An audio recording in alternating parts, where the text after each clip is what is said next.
liderazgo de sus jugadores.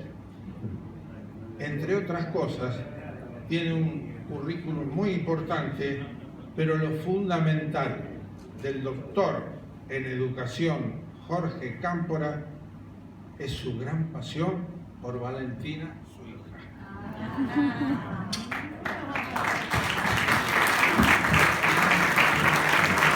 Soy un papá baboso, exactamente. Bueno, primero es un honor estar acá, la autoridad de la mesa.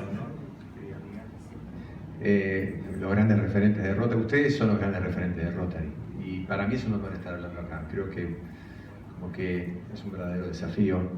Y antes de abarcar este tema tan interesante que han tenido la generosidad de plantearme, quiero hacer dos comentarios. Primero, cuando Horacio estaba hablando del maestro que había conversado con él y había pautado o planteado esta mirada con respecto a la evolución de la educación, se estaba refiriendo al doctor Jaime Echeverri, que ustedes recordarán que fue director de la Universidad de Buenos Aires.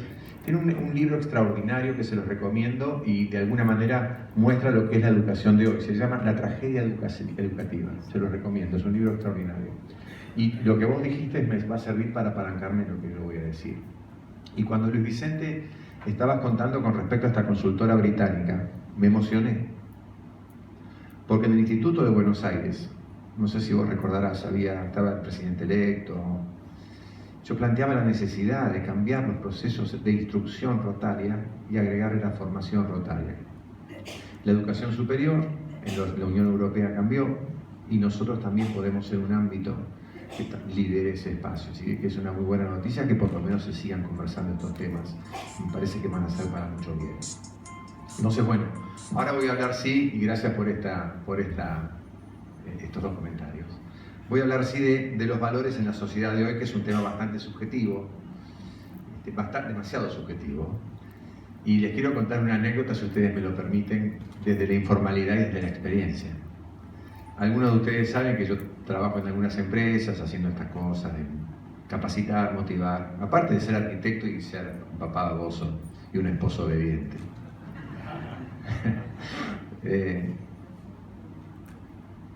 Y cuando hablo de valores, muchas personas me preguntan si se pueden pagar con cheque o se pueden pagar con algún tipo de título, o sea, algún bono. Y en realidad, digo, ¿cómo hago para hablar con los muchachos, o sea, con ustedes, jóvenes rotarios, y definir un estándar de satisfacción con respecto a lo que significa valores? Entonces, ¿qué fue lo que hice? Del libro, la más fácil, el diccionario de la Real Academia Española. Que cualquiera lo hubiera hecho, no hace falta ser científico para eso, pero fíjense lo divertido de esto. Para el diccionario de la Real Academia Española, valores significa el grado de utilidad o aptitud de las cosas para satisfacer las necesidades o para proporcionar bienestar o deleite. Más aún, plantea la cualidad de las cosas en virtud de la cual se da por poseerlas cierta suma de dinero o equivalente. O sea que si tenés dinero, según el diccionario de la Academia Española, léanlo en Google, lo van a encontrar. Y tercero, el rédito, fruto o producto de una hacienda, estado o empleo. ¿Cómo podría definir esta visión de estas personas con las que trabajo y entreno, que son todos el tener, y la visión del diccionario de la Real Academia Española, que vivimos en tiempos de mucha cosa en la vidriera y bastante poco puertas adentro? Ese es mi punto de vista con respecto a esto. Entonces, desde mi visión, los valores son las íntimas convicciones, las convicciones más profundas de todo ser humano, que lo vinculan con su esencia, con su ser, que de alguna manera siempre delimita su conducta que a la vez, y desde la teoría probabilística de la física cuántica en adelante se pudo demostrar, se refleja en el contexto social inmediato. O sea, hay estadísticas que te muestran que un 1% de mejora en el clima interno de una organización impacta el 2% en la facturación. ¿Qué pasaría si en nuestros clubes nos riéramos más? En lugar de enojarnos tanto. ¿Nos enojamos los rotarios o no nos enojamos? en mi club, el Rotary Club de Victoria, que estuvo el hijo de ustedes hace poco, han roto varias cerraduras por los portazos que han dado. Nuestras grandes inversiones son la reparación de la casa. Ahora, bueno, mi visión es que la filosofía se originó allá por la filosofía griega. Sócrates y Platón fueron las primeras personas que empezaron a descubrir y a observar un mundo diferente. No voy a hablar de filosofía, solamente retiro de cuando arrancó como para hacer un contexto entre todos. Entonces ellos empezaron a contemplar el mundo y empezaron a darle valor a cosas que antes no se le daba valor. Entre ellos, los valores y la ética. Y es bien interesante, porque en la dinámica del cambio, como planteó Horacio, en estos tiempos instantáneos, estos temas que me han planteado, han tenido la generosidad de plantearme los organizadores, no son temas que se hablen con habitualidad. Con habitualidad no se habla de quién sos vos como persona, más allá de lo que tenés. ¿Quién sos cuando tratás a quien tratás como lo tratás? ¿Y quién sos cuando te callás lo que te callás y por qué te lo callás? Por eso este ámbito extraordinario, que desde mi punto de vista tendría que nutrirse del pensamiento socrático, no para hablar más, sino para escuchar más, es el ámbito de debate para apasionarnos con las ideas diferentes, para poder construir un futuro completamente distinto al que estamos acostumbrados a ver, porque tal como lo planteábamos con Horacio, una carrera de grado, en el tercer año tiene el 50% de las materias del primer año que están desactualizadas. El hijo de ustedes va a la facultad, primer año, segundo año, el tercer año, las materias de primer año están en un 50% desactualizadas. A ese mundo nos vamos a tener que adaptar. Sin embargo, hablando de los valores y de la sociedad, fue la axiología ya por el siglo XIX que de alguna manera definió una diferenciación en los valores. ¿Qué decía la axiología?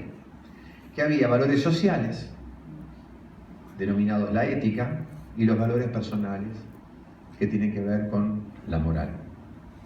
Desde mi punto de vista y con todo respeto, y yo tengo una visión muy particular que quiero compartir con ustedes. Podés ser ético con los demás si no sos ético con vos mismo. Podés ser ético con la sociedad si vos no sos ético con tu contexto inmediato. Podés ser ético con vos si descuidás al otro como auténtico otro, incluso por pensar distinto, al punto tal de desacreditarlo porque piensa diferente, si es un nutriente para ver mundos diferentes. Entonces allí es la posibilidad que nos surge a nosotros para tener una visión distinta con respecto a lo que nos está sucediendo como sociedad y al rol protagónico que podemos tener los rotarios en esa sociedad. En esta sociedad acostumbrada a tener cosas materiales que distan de la espiritualidad, de la esencia humana y del reencontrarse con uno mismo y resignificarse, las personas y las sociedades de alguna manera tienen cierto tipo de actitudes tendientes a tener cosas. Y eso los lleva a la confrontación por el tener. Y muchas veces, discutiendo por el tener, se encuentran, incluso Rotary, nos encontramos frente a discusiones híbridas que nos cierran posibilidades en lugar de abrirnos posibilidades. Y cuando pensamos que cualquier sociedad que tiene resultados, esos resultados se sustentan en las cosas que las personas hacen, en los comportamientos, en los haceres personales, esos haceres personales tienen que ver con lo que vos sos, o sea, con los valores que vos poseés. ¿Quién sos vos cuando decís lo que decís o cuando hacés lo que hacés? Y un amigo mío que se llama Alejandro Figini, que es un profesor de la facultad, él plantea que hay una cierta analogía en este tema y el tema que hablaban los líderes samurái.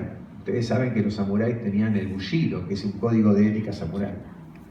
Y ellos planteaban que la palabra que diferenciaba a los samuráis de los demás era la palabra el honor. Porque para ellos el honor era hacer lo correcto. ¿Y saben por qué? Porque nadie puede esconderse de sí mismo. Muchachos, cuando decimos lo que decimos que no se alinea con lo que somos, incluso desde la programación neurolingüística en adelante, nuestro cuerpo habla diferente. O sea, el audio, lo que decimos, no coincide con el video, que es lo que mostramos corporalmente. Hay un lenguaje verbal y hay un lenguaje corporal, y está científicamente demostrado eso. Todos estos temas de televisión son temas que tendríamos que incorporar a los rotarios, y están ahí regalados para que los aprovechemos, Solamente hace falta que tomemos la decisión de empezar a trabajar más en eso. ¿En qué? En darnos cuenta que lo que hacemos se sustenta en lo que somos. Y muchas veces, como personas de una sociedad, nos preocupamos por tener tantas cosas que damos respuestas que en cierto lugar nos alejan de quién somos. O sea, por ejemplo, cuando decís que sí y querés decir no, o cuando decís no destratando al otro, o cuando decís sí porque es más fácil. Y eso pasa en cualquier empresa y en cualquier organización y en cualquier ámbito social donde haya 4 o más personas haciendo algo con un fin determinado. Ahora, el alineamiento entre la esencia, o sea, lo que yo pienso, lo que yo soy, lo que yo digo y lo que hago, es la integridad que poseen las personas, y según Stephen Covey, un señor que muchos de ustedes deben de conocer, es la forma de visualizar los grandes líderes que son coherentes esencialmente con sus pensamientos más profundos desde los haceres cotidianos.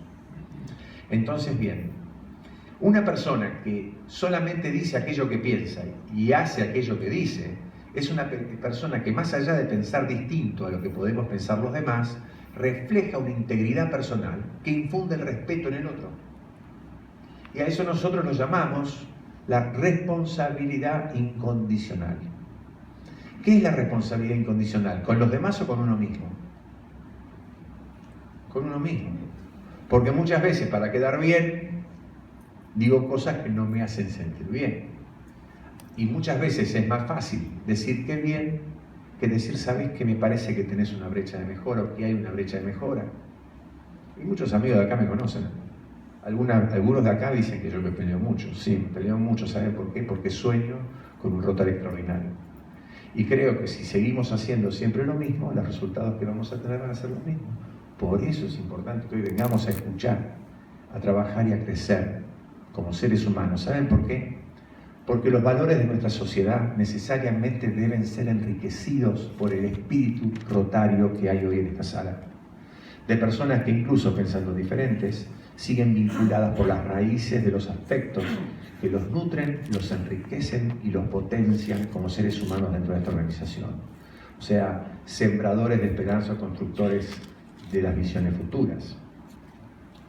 Entonces, quiero contarnos, cuando se habrán dado cuenta que no me dejaron pasar peliculitas hoy, pero tengo un cuentito. ¿Quieren? Por Valentina, que se me pregunta el cuentito. ¿Qué es esto de la responsabilidad incondicional? Para ir cerrando, porque quiero honrar los 20 minutos. La responsabilidad incondicional es dar permanentemente las respuestas que tienen que ver con lo que vos sos. Y cuando no sabés dar la respuesta, por ejemplo, a vos te dicen tenés que echar de la empresa a una persona, ¿es fácil o es difícil? Es difícil. Es más fácil decirte haciendo que decirte hecho.